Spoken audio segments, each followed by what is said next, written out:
Convido você então para abrir sua Bíblia comigo no Evangelho de Cristo, conforme o registro de João, capítulo 21. E faremos a leitura do verso 1 ao verso 9, ao verso 19. João 21, de 1 a 19.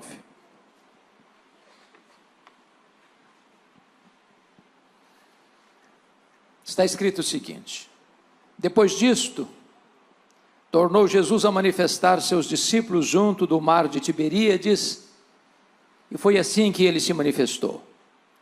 Estavam juntos Simão Pedro, Tomé, chamado Dídimo, Natanael, que era de Caná da Galileia, os filhos de Zebedeu, e mais dois de seus discípulos. Disse-lhe Simão Pedro: vou pescar. Disseram-lhe os outros: também nós vamos contigo. Saíram e entraram no barco, e naquela noite nada apanharam. Mas ao clarear da madrugada estava Jesus na praia. Todavia os discípulos não reconheceram que era ele. Perguntou-lhe Jesus: filhos, tendes aí alguma coisa de comer? E responderam-lhe: não. Então lhes disse: lançai a rede à direita do barco e achareis. Assim fizeram e já não podiam puxar a rede, tão grande era a quantidade de peixes. Aquele discípulo a quem Jesus amava disse a Pedro: é o Senhor. Simão Pedro, ouvindo que era o Senhor, cingiu-se com sua veste, porque se havia despido, e lançou-se ao mar. Mas os outros discípulos vieram no barquinho, puxando a rede com os peixes, porque não estavam distantes da terra, senão quase 200 côvados, aproximadamente 100 metros. Ao saltarem em terra, viram ali umas brasas e em cima peixes, e havia também pão. Disse-lhes Jesus: trazei alguns dos peixes que acabastes de apanhar. Simão Pedro entrou no barco e arrastou a rede para a terra, cheia de 153 grandes peixes. E não obstante serem tantos, a rede não se rompeu. Disse-lhes Jesus: vinde, comei. Nenhum dos discípulos ousava perguntar-lhe: quem és tu? Porque sabiam que era o Senhor. Veio Jesus, tomou o pão e lhes deu, e de igual modo o peixe. Já era esta a terceira vez que Jesus se manifestava aos discípulos, depois de ressuscitado dentre os mortos. Depois de terem comido, perguntou Jesus a Simão Pedro: Simão, filho de João, amas-me mais do que estes outros?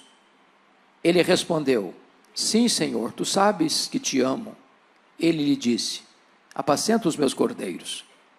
Tornou a perguntar-lhe pela segunda vez: Simão, filho de João, tu me amas? Ele lhe respondeu: sim, Senhor, tu sabes que te amo. Disse-lhe Jesus: pastorei as minhas ovelhas. Pela terceira vez Jesus lhe perguntou: Simão, filho de João, tu me amas?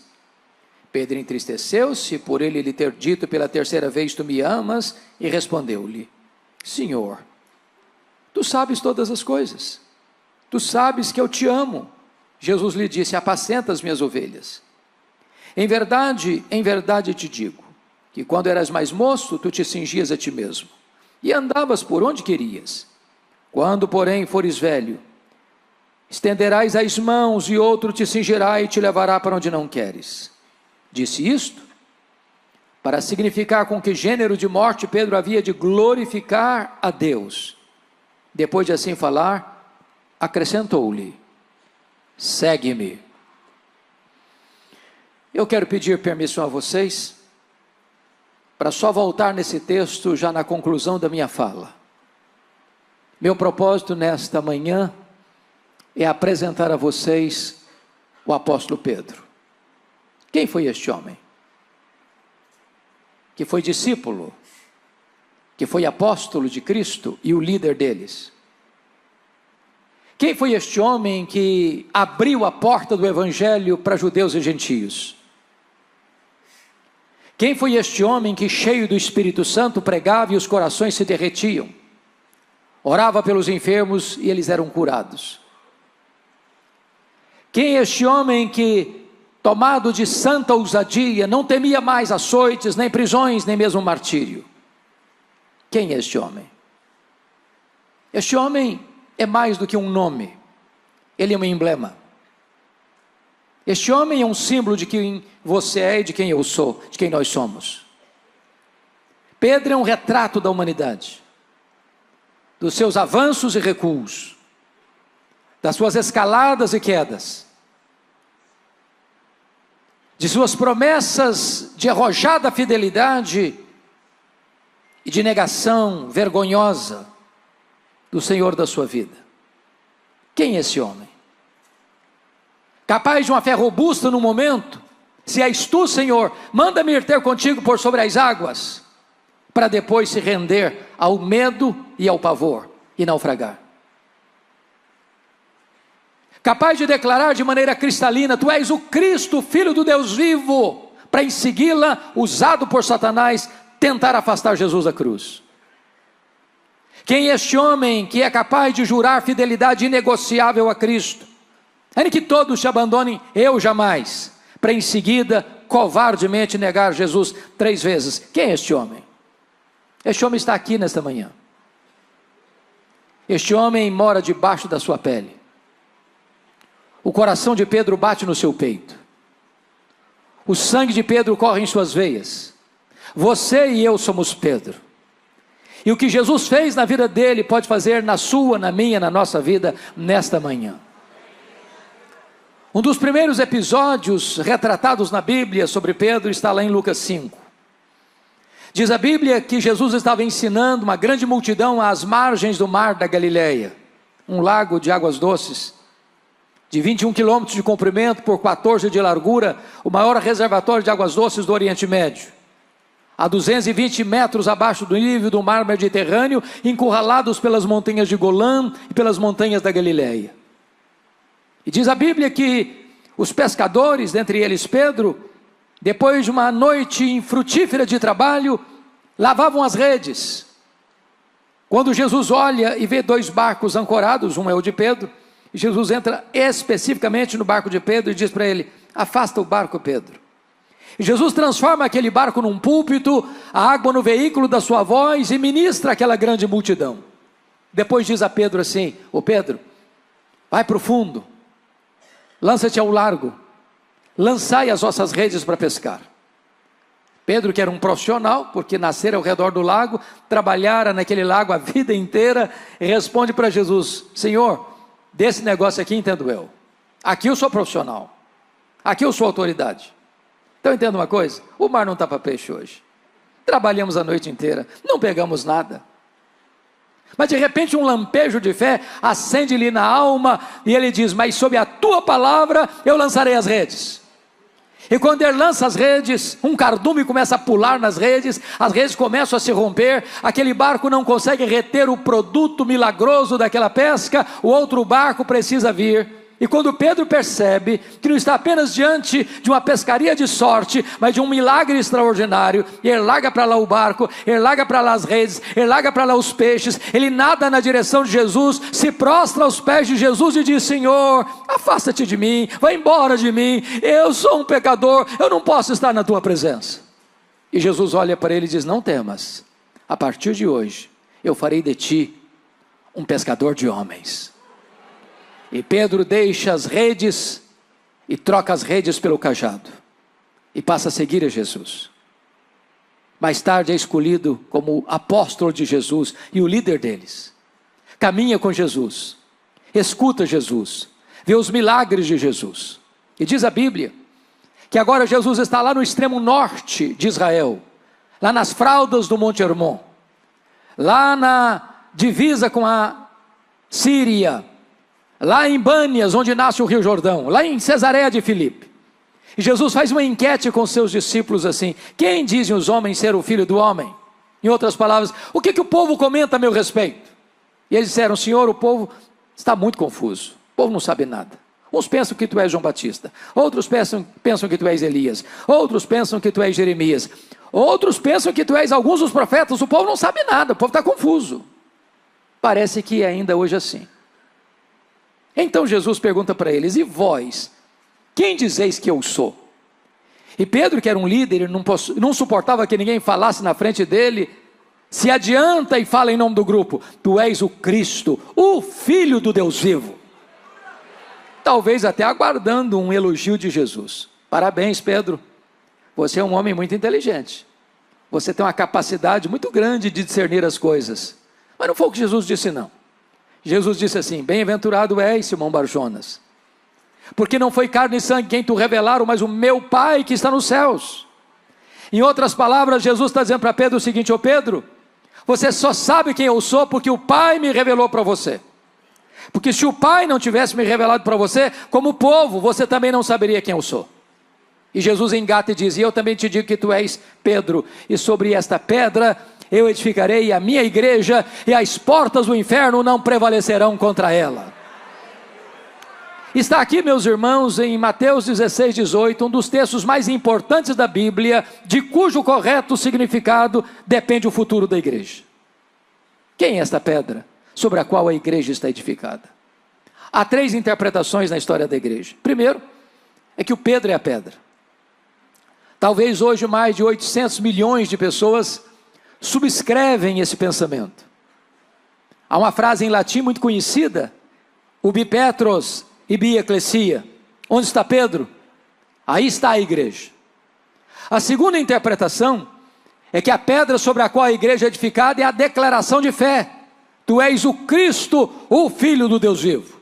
Onde essa declaração é feita, aí a igreja está estabelecida. Mas a terceira interpretação, e eu subscrevo a terceira interpretação, e eu estou seguro de que, se não todos aqui, a maioria de nós entende assim, é que o fundamento da igreja, esta pedra, é o próprio Cristo. E o texto nos leva a essa conclusão, se não vejamos. Há na língua grega uma espécie de trocadilho entre a palavra Pedro e a palavra pedra. Pedra é Petra, Pedro é Petros. Pedra não deriva de Pedro, Pedro deriva de pedra. Petra é uma rocha inabalável, Petros é um fragmento de pedra arrancado de um maciço rochoso. Então o que Jesus está dizendo é o seguinte: eu também te digo que tu és Petros, fragmento de pedra, mas sobre esta rocha que sou eu edificarei a minha igreja. A palavra pedra é uma metáfora usada apenas para Deus em toda a Bíblia. Mas também o pronome demonstrativo nos ajuda a entender. Tanto no grego, quanto no inglês, quanto no português, há uma diferença entre esta e essa. Por exemplo, eu estou com a minha Bíblia aqui, eu digo esta Bíblia. Mas se eu coloco a Bíblia no púlpito e me afasto do púlpito, eu digo essa Bíblia. Se Jesus tivesse a intenção de dizer que Pedro era pedra, ele teria dito: eu também te digo que tu és Petros, mas sobre essa pedra eu edificarei minha igreja. Mas não foi o que Jesus disse. Eu também te digo que tu és Petros, mas sobre esta pedra eu edificarei a minha igreja. Então há 4 verdades aqui. Primeiro, Jesus é o fundamento da igreja. Ele é a pedra fundamental da igreja. Pedro entendeu isso quando pregou em Jerusalém.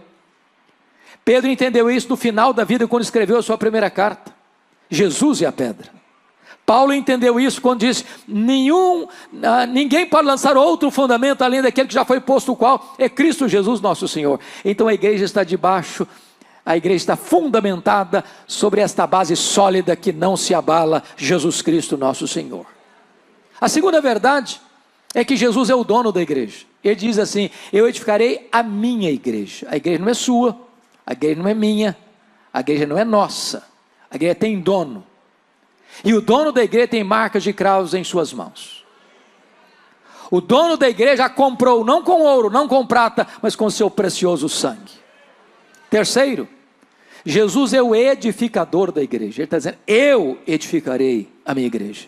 Quem edifica a igreja não é você, nem eu, nem nós. Na verdade, tudo provém de Deus. Ele quem nos dá arrependimento para a vida, Ele quem nos dá a fé salvadora, Ele quem nos regenera.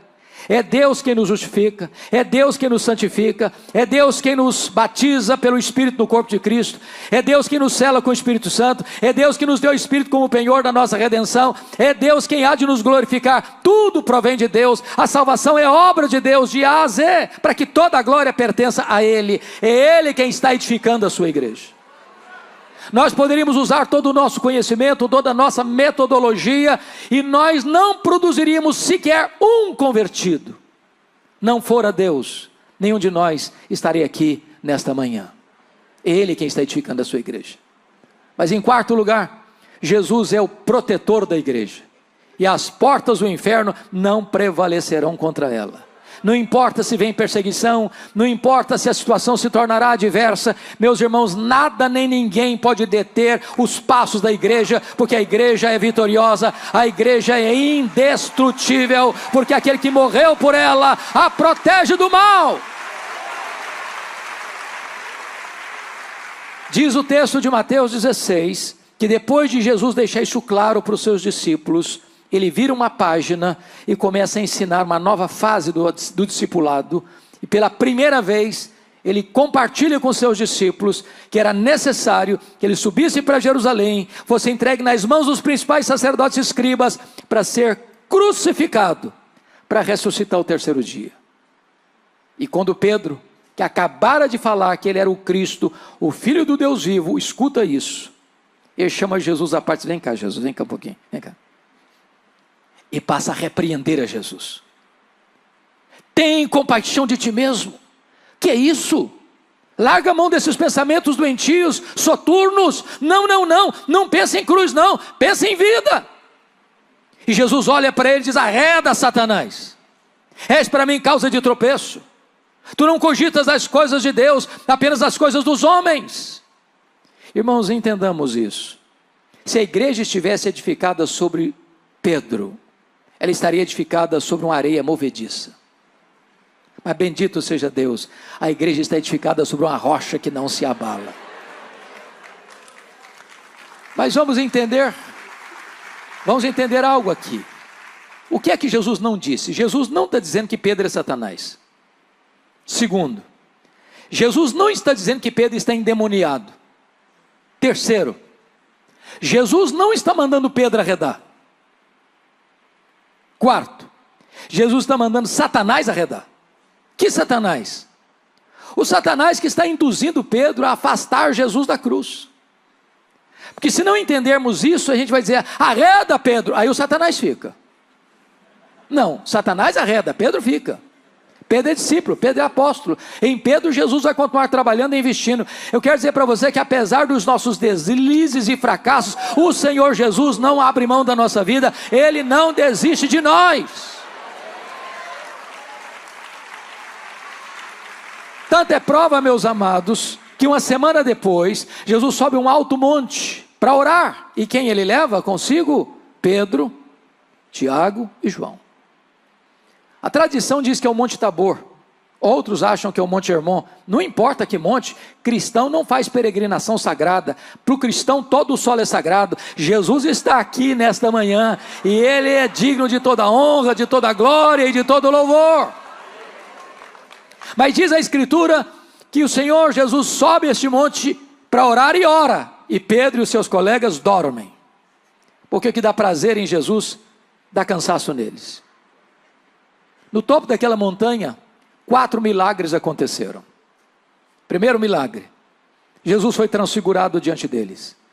Segundo milagre, Moisés e Elias aparecem em glória, conversando com Jesus sobre a sua partida para Jerusalém, o seu êxodo, onde ele haveria de quebrar as nossas algemas, romper nossas cadeias e nos tornar livres. Terceiro milagre, uma nuvem luminosa os envelopa. Quarto milagre, de dentro da nuvem surge uma voz divina dizendo: este é o meu filho, o meu eleito, a ele ouvi. Apesar de ver tantos milagres, Pedro está sem discernimento espiritual. A cultura brasileira anda atrás de milagres. Há alguns que fazem propaganda de milagres que nem aconteceram. Há outros que acham que se nós contemplarmos mais milagres, nós vamos crer mais. A Bíblia não ensina isso. A Bíblia diz que a fé vem pelo ouvir, e ouvir a palavra de Deus. Se vocês perceberam, no topo desta montanha tem 3 gerações representadas: a geração de Moisés, a geração de Elias, a geração dos apóstolos. Leia sua Bíblia e você verá que essas foram as 3 gerações que mais viram milagres na história. E foram as 3 gerações mais incrédulas da história. Pedro está vendo milagres. Pedro está pisando no terreno sobrenatural. E primeiro, ele não discerne a centralidade da pessoa de Jesus. Ele está lá no topo daquela montanha dizendo assim: Senhor, bom estarmos aqui, então nós vamos fazer uma coisa, nós vamos fazer 3 tendas, uma vai ser do Senhor, outra vai ser do Moisés, outra vai ser do Elias. Ele achava que estava no controle, mas a Bíblia diz que ele não sabia o que estava falando. E por que ele não sabia o que estava falando? Porque estava falando uma bobagem. Ele estava comparando e equiparando Jesus a Moisés e Elias, ao representante da lei, ao representante dos profetas. Mas Jesus não é apenas um grande homem entre nós, Ele é o próprio Filho de Deus entre nós. Ele é único, Ele é incomparável, Ele é absoluto. Mas Pedro não apenas não discerne a centralidade da pessoa de Jesus, Pedro não discerne a centralidade da missão de Jesus. Quando Jesus desce do monte, Jesus liberta o menino endemoniado, o devolve ao seu pai, e diz lá em Lucas 9, 43, 44, que diante deste extraordinário milagre de Jesus, todos se maravilhavam do quanto Deus fazia por intermédio dele. Todos quantos? Todos quem? Toda a multidão, inclusive os discípulos. E Jesus viu nisso um risco, um perigo, uma ameaça para os seus discípulos. A mesma descrita lá em João 6, quando Jesus multiplicou pães e peixes, a multidão queria fazer Jesus um rei político, um Messias político, um operador de milagres apenas. E Jesus despede os seus discípulos antes de despedir a multidão, porque Jesus não queria que os seus discípulos entrassem nessa agenda tentadora de vê-lo apenas como operador de milagres. Aqui Jesus percebe a mesma coisa, está escrito em Lucas 9, 44 assim, Jesus se dirige aos discípulos assim: fixai nos vossos ouvidos as seguintes palavras: o Filho do Homem vai ser entregue nas mãos dos homens. O que Jesus está dizendo? O que ele está dizendo é o seguinte: não pensem vocês que eu vou mudar minha agenda. Não pensem vocês que eu vou alterar o cronograma.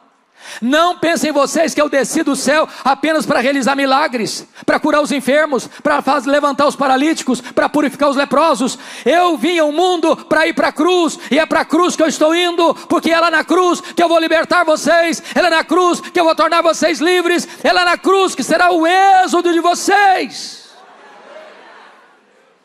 Mas Lucas 9, 45 diz que os discípulos não entenderam isto. Vendo milagres, mas sem saber quem é Jesus, vendo milagres, sem saber o que Jesus veio de fato fazer.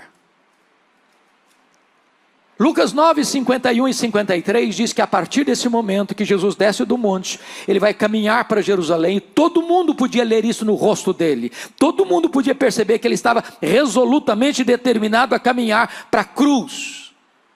Então ele sobe o Monte das Oliveiras. Diz a Escritura que ele chega acompanhado de uma multidão.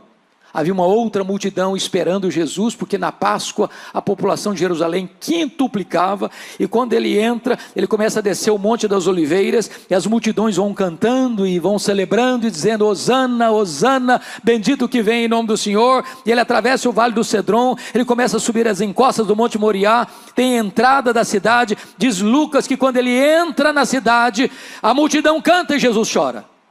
E chora por quê? Porque Jerusalém não aproveitou o tempo da sua oportunidade.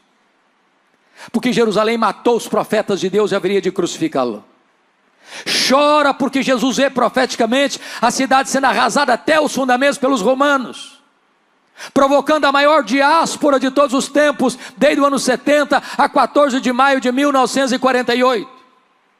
Quando Jesus entra na cidade, ele purifica o templo, ele produz ensinamentos preciosos, mas chega um momento em que ele não fala mais para a multidão. Então ele se dirige a Pedro e João e diz assim: vocês dois vão preparar para nós um local para que eu possa comer a Páscoa com vocês. O cenáculo é preparado, é quinta-feira à noite, a mesa está posta, tem cordeiro assado, tem pão sem fermento, tem ervas amargas, tem vinho, e aqui do lado tem uma bacia com água e uma toalha. Não se assentava à mesa sem lavar os pés. Os calçados não eram como os nossos, tênis e sapatos fechados, botas fechadas, mas sandálias de couro cru, abertas. Jerusalém fica dentro de um deserto, os pés sujos. As mesas não eram altas, onde você escondia os pés ficavam expostos.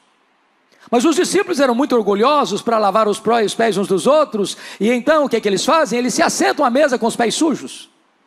E o papo que rola na mesa é este: quem de nós é o mais importante? Quem de nós tem maior projeção? Quem de nós tem primazia? E quando Jesus percebe que eles estão antenados no outro canal, quando Jesus está mergulhado na sombra da cruz, Jesus os choca, não com palavras, mas com atitudes.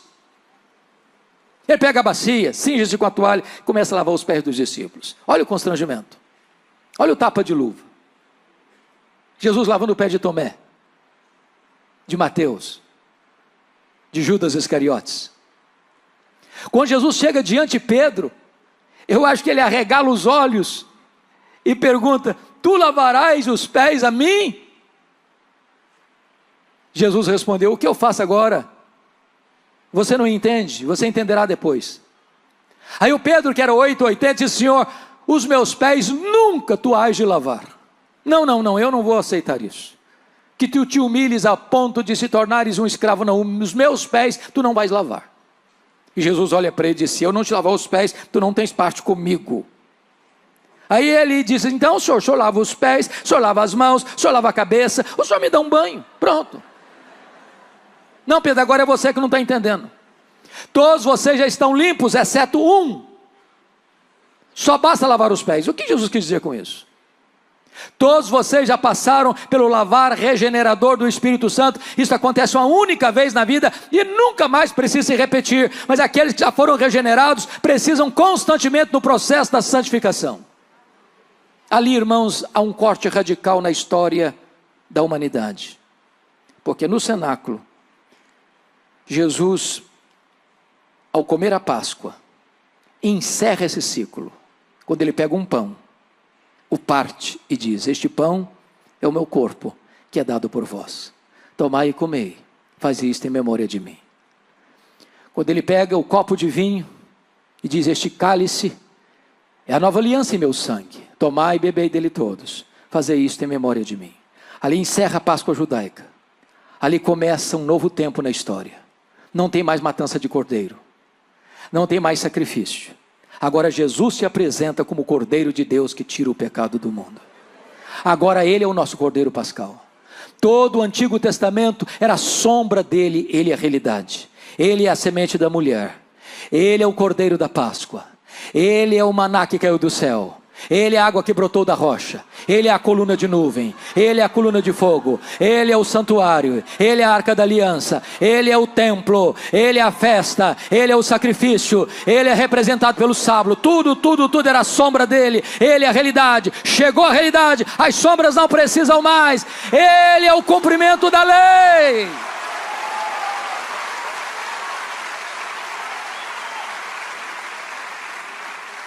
Depois que ele participa e celebra a ceia, ele diz assim para os seus discípulos, ao caminhar já para descer para o Monte das Oliveiras, ele diz assim: nesta noite todos vós vos escandalizareis comigo, como está escrito, ferirei o pastor e as ovelhas ficarão dispersas.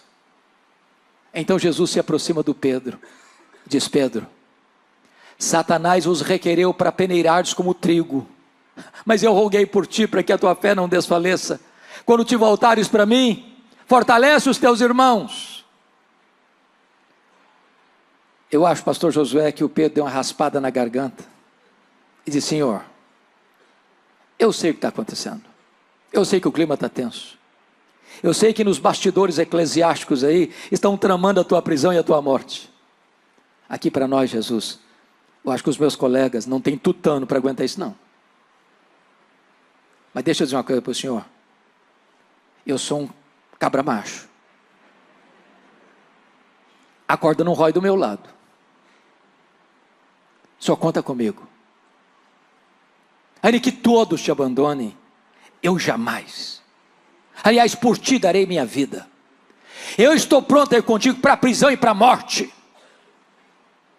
Aí Jesus olha para ele e diz: Pedro, pois em verdade te digo que nesta mesma noite, antes que o galo cante, tu me negarás 3 vezes. Acho que o Pedrão se calou. Acabaram de descer o Monte Sião, cruzaram o Vale de Cedron, mergulharam nas fraldas do Monte das Oliveiras, onde tinha uma prensa de azeite, o jardim do Getsemane. Diz a Bíblia que Jesus deixou 8 dos seus discípulos para trás, porque Judas não está mais entre eles. Pegou Pedro, Tiago e João e diz: vocês, vem comigo.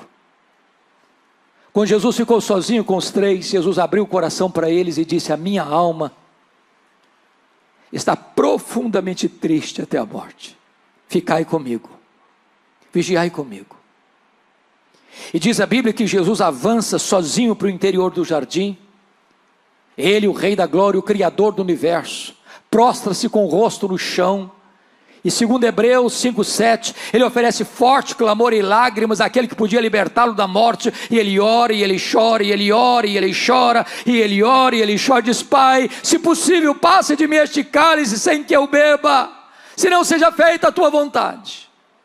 Quando ele se levanta desse primeiro período de oração e vai aos 3 discípulos, eles estão dormindo.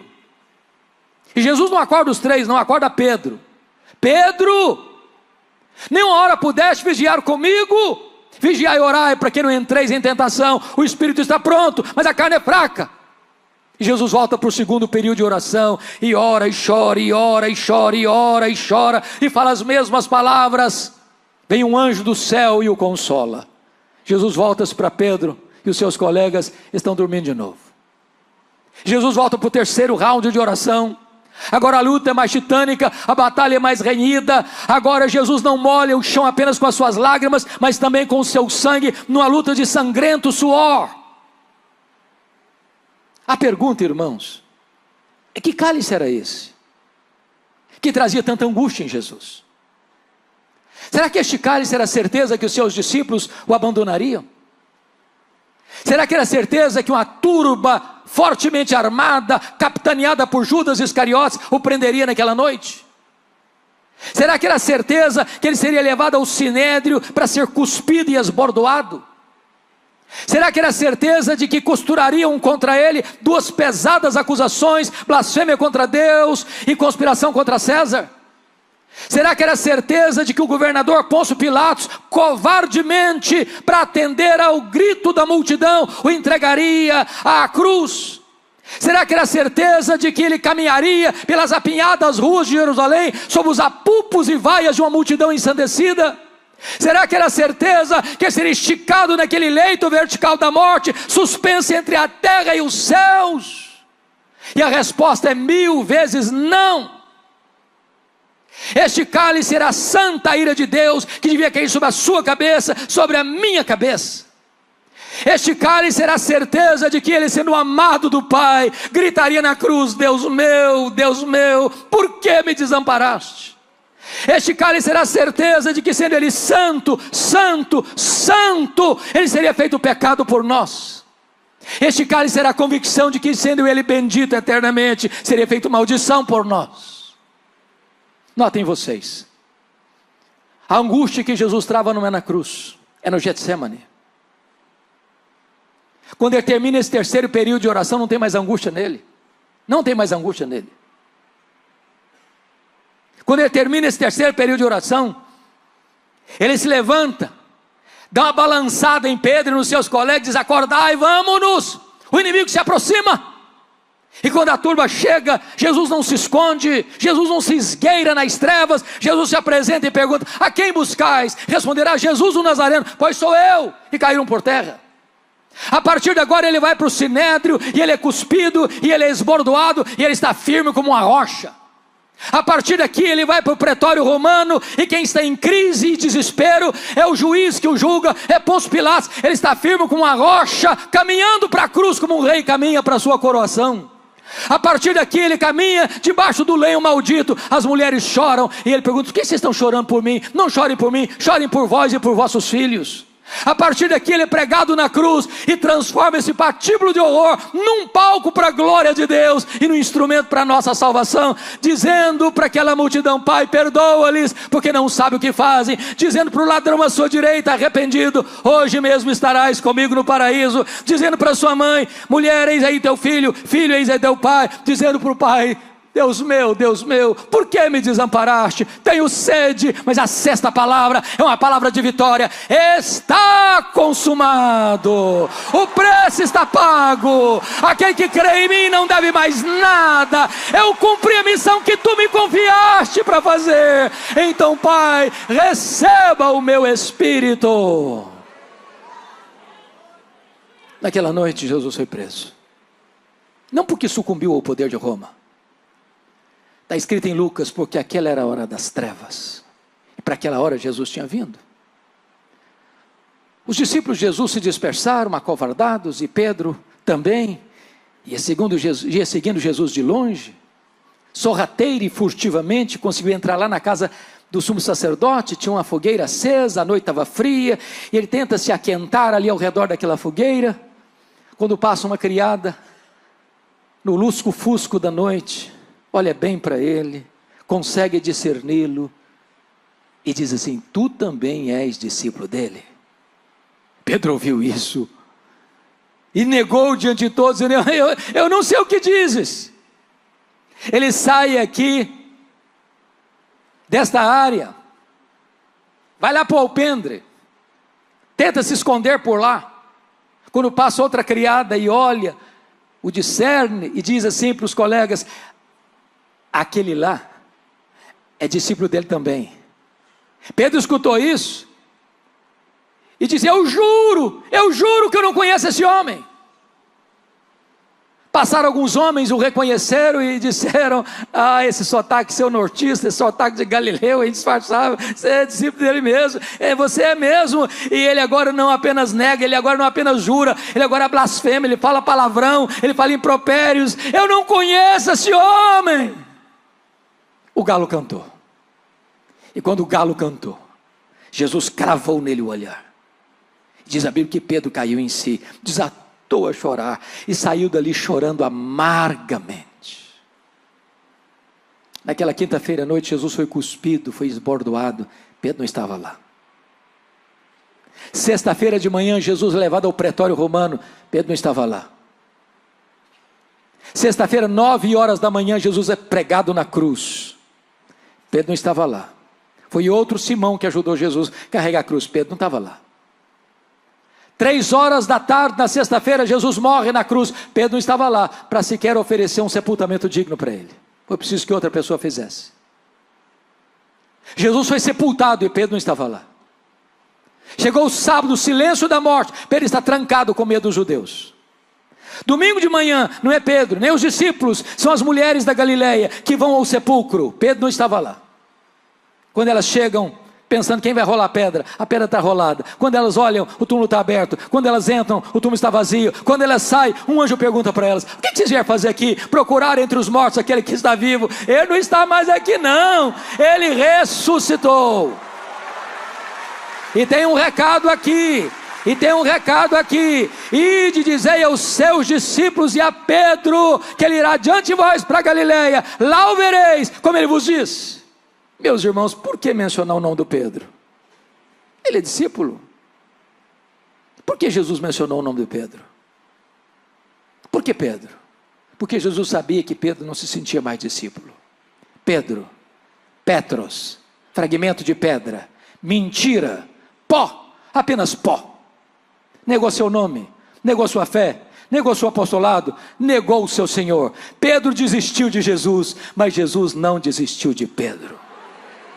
Eu quero dizer para você nesta noite que nesta manhã, que Jesus não desiste de você, que Jesus não abre mão da sua vida. Não importa os seus deslizes, não importa os seus fracassos, não importa as suas quedas, Jesus não abre mão da sua vida. Agora pensem comigo essa viagem de Jerusalém para Galileia, são 153 quilômetros, a pé. Eu acho que cada passada de Pedro era uma martelada na consciência, era uma fisgada na alma. Eu acho que foi caminhando e pensando assim: quando Jesus se encontrar comigo, ele vai me quebrar todinho, vai me arrebentar tudo. Ele vai botar o dedo no meu nariz e dizer que eu sou um fracasso, que eu sou um covarde, e eu sou mesmo. Quando ele chega na Galileia, Jesus não está lá. Aí ele diz assim para os seus colegas: eu vou pescar. Notinha de rodapé. nós deveríamos orar mais pelos líderes, sabia? Porque não tem líder neutro. Líder sempre influencia ou para o bem ou para o mal. Porque Pedro era um líder. Ao dizer eu vou pescar, os outros disseram, também nós vamos contigo. Mas o que significa eu vou pescar? Não é que ele estava estressado, precisava uma higiene mental, não. Ele está dizendo, fim de linha para mim. Não tem mais futuro. Vou voltar para as redes. Vou voltar para o passado. Acabou para mim. Agora preste atenção. Quando o homem se afasta de Deus, nem pescar consegue mais. Trabalhar a noite inteira não pegar uma piaba. Já estão retornando já no clarear do dia. E tem alguém caminhando lá na praia, 100 metros. Eles estão a 100 metros de chegar. E esse que caminha na praia, se dirige a eles lá no barco e pergunta assim, covardes! Foi assim? Não. Filhos! Filhos! Filhos! Filhos! Tem mais de 1 tonelada de graça nessa palavra. Para um bando de covardes, de desertores. Jesus se dirige a eles dizendo, filhos. É assim que Jesus olha a você e a mim nesta manhã. Filhos. Tens aí alguma coisa de comer? Responderam não. Lançai a rede à direita do barco e achareis. Aquele que estamos adorando e servindo nesta manhã é o Senhor do universo, é o Criador da terra e do mar, e Ele empurra um cardume de peixes selecionados para a direita do barco. E quando lançam as redes, 153 grandes peixes começam a pular nas redes, e a rede não se rompe, e João, que tinha um discernimento melhor, uma percepção mais aguçada, disse, ô Pedro, é ele Pedro, ele está aqui Pedro, ele chegou Pedro, e Pedro larga para lá o barco, larga para lá as redes, larga para lá os peixes, nada acelerado, 100 metros, coração saltitando no peito, ele diz, e agora, ele vai me quebrar todo, ele vai me arrebentar todo, ele vai dizer que eu sou um covarde. Quando ele chega, um susto, ele vê um braseiro com pão e peixe. Meus irmãos, só tem 2 lugares no Novo Testamento onde aparece a palavra braseiro. Foi onde Pedro negou Jesus e onde Pedro foi restaurado por Jesus. Jesus plantou aquele braseiro ali para armar a cena do crime, para curar a psique de Pedro, para curar as emoções de Pedro. O que Jesus está dizendo é o seguinte, ô Pedro, sabe por que eu botei esse braseiro aqui? Para lembrar a você que na mesma cena que você caiu, eu vou levantar você. Na mesma cena que você me negou, você vai ter chance de me confessar. No mesmo cenário que você foi um fracasso, eu vou restaurar a sua vida. Sabe por quê, Pedro? Porque a minha graça é maior do que o seu pecado. Jesus alimenta os discípulos. Depois Jesus se volta para Pedro e pergunta assim, Simão, filho de João, tu me amas mais do que a estes outros? Uai, Jesus, eu não estou te entendendo. Por que deveria eu amar-te mais do que os outros? Não basta amar-te igual aos outros? Por que Jesus fez essa pergunta? Porque lá atrás Pedro havia dito assim, ainda que todos te abandonem, eu jamais. Sabe o que Pedro havia dito para Jesus? Senhor, eu sou melhor que os outros. Sou mais crente do que os outros, sou mais fiel do que os outros, eu te amo mais do que os outros. O que Jesus está perguntando para Pedro é mais ou menos o seguinte, ô Pedro, você ainda pensa a mesma coisa a seu respeito? Você ainda acha mesmo que você é melhor que os outros? Você acha mesmo que você é mais crente do que os outros? Você ainda mantém a mesma opinião a seu respeito, Pedro?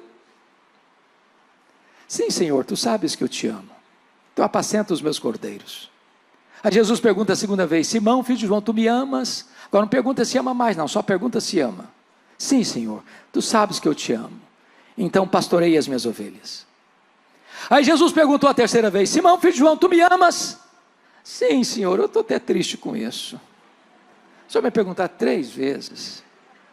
Tu sabes todas as coisas, tu sabes que eu te amo. Então, apacenta as minhas ovelhas. Por que Jesus perguntou 3 vezes? Claro, que 3 vezes Pedro negou Jesus. Mas o que significa isso? Jesus está querendo dizer para Pedro o seguinte: ô Pedro, você caiu a primeira vez, meu filho? A minha graça é suficiente para levantar você. Você fracassou a segunda vez, Pedro? Eu ainda não desisti de você, a minha graça é suficiente para levantar você. Você caiu a terceira vez, Pedro? Ô Pedro, eu não abro mão da sua vida, a minha graça é suficiente para restaurar você. Ô Pedro, a minha graça é maior do que o seu pecado. Se eu pudesse botar isso, pastor Josué, numa narrativa de um jogo, eu narraria da seguinte maneira: Pedro negou Jesus a primeira vez, está perdendo de 1-0. Pedro negou a segunda vez, está perdendo de 2-0. Pedro negou a terceira vez, está perdendo de 3-0. Pedro, tu me amas? Sim, Senhor, tu sabes que eu te amo. 3-1, Pedro. Segunda vez, Pedro, tu me amas? Sim, Senhor, tu sabes que eu te amo. 3-2, Pedro. Terceira vez, Pedro, tu me amas? Sim, Senhor. 3-3, Pedro. Pedro, segue-me. 4-3 para a restauração. Deus muda o placar do jogo. Deus vira a mesa da história. Deus muda o cenário da vida.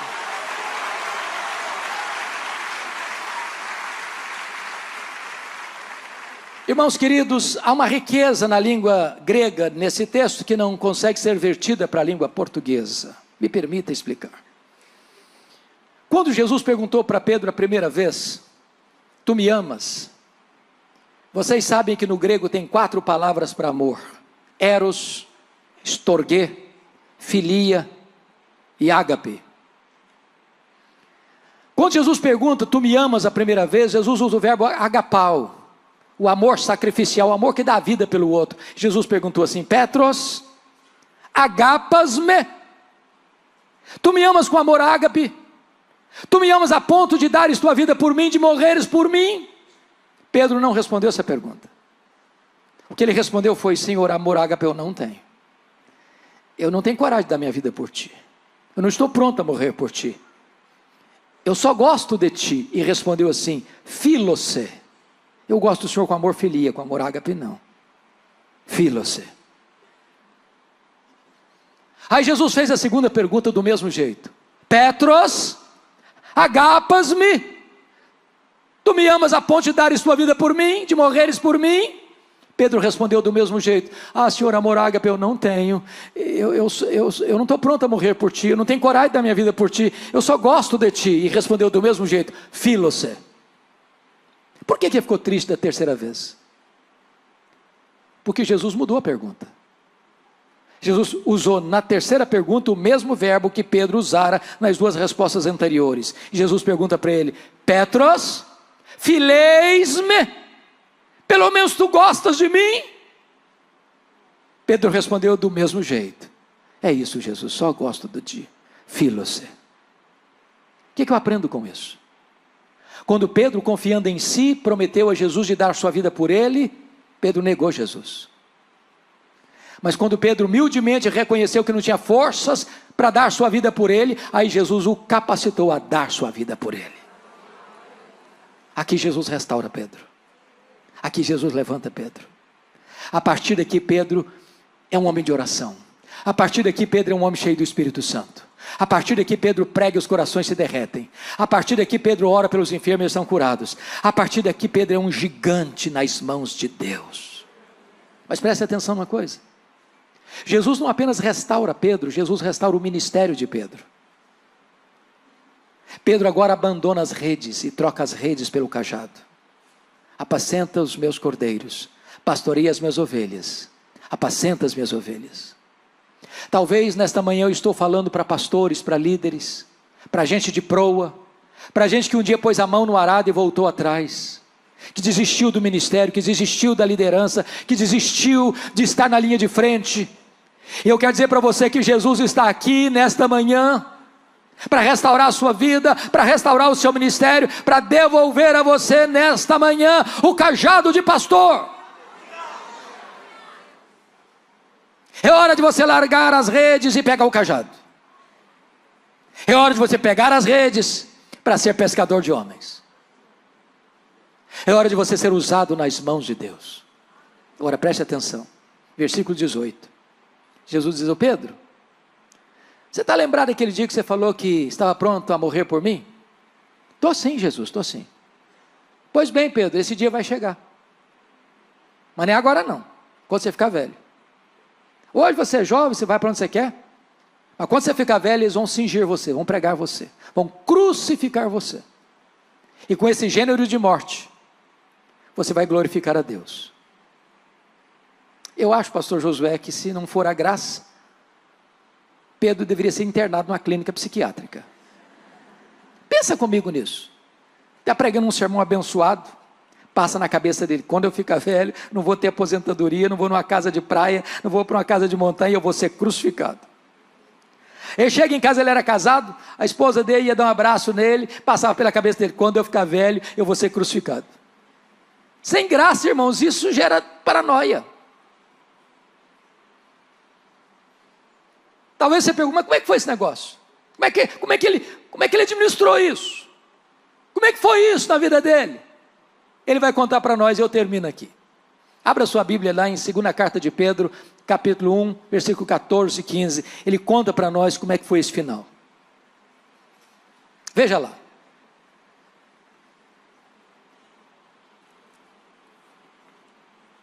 Segunda carta de Pedro, capítulo 1, versículo 14. Ele diz assim: certo de que estou prestes a deixar o meu tabernáculo. A expressão é a mesma lá de Paulo, tempo da minha partida é chegado. Mesmo significado. Certo de que estou prestes a deixar o meu tabernáculo, ou seja, estou prestes a morrer. Como efetivamente nosso Senhor Jesus Cristo me revelou. Ou seja, Jesus revelou para ele que ele ia morrer na velhice, ia morrer crucificado, ia ser cingido. Qual a atitude dele? Mais de minha parte, esforçar-me-ei, de que maneira? Diligentemente, por fazer que, a todo tempo, mesmo depois da minha partida, ou seja, mesmo depois da minha morte, conserveis lembrança de tudo. Sabe o que ele está dizendo? Roma vai me matar, mas Roma não vai botar um ponto final no meu ministério. Roma vai me matar, mas Roma não pode amordaçar o evangelho. Roma vai me matar, mas o meu ministério vai continuar reverberando nos corações, porque a mensagem que eu preguei vai continuar agindo poderosamente nos corações. Irmãos amados, o que é importante não é o obreiro, é a obra. Não é o evangelista, é o evangelho. Deus sepulta os seus obreiros e a obra de Deus continua. Ninguém pode deter a igreja, ninguém pode parar a igreja, ninguém pode destruir a igreja de Deus é invencível, a igreja de Deus é vitoriosa, a igreja de Deus é vencedora, porque este evangelho é o poder de Deus para a salvação de todo aquele que crê. Louvado seja o Senhor.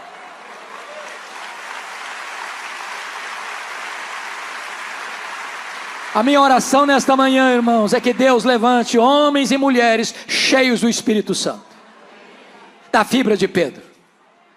Vivemos um tempo hoje que não tem espaço mais para crentes covardes. Não tem mais espaço.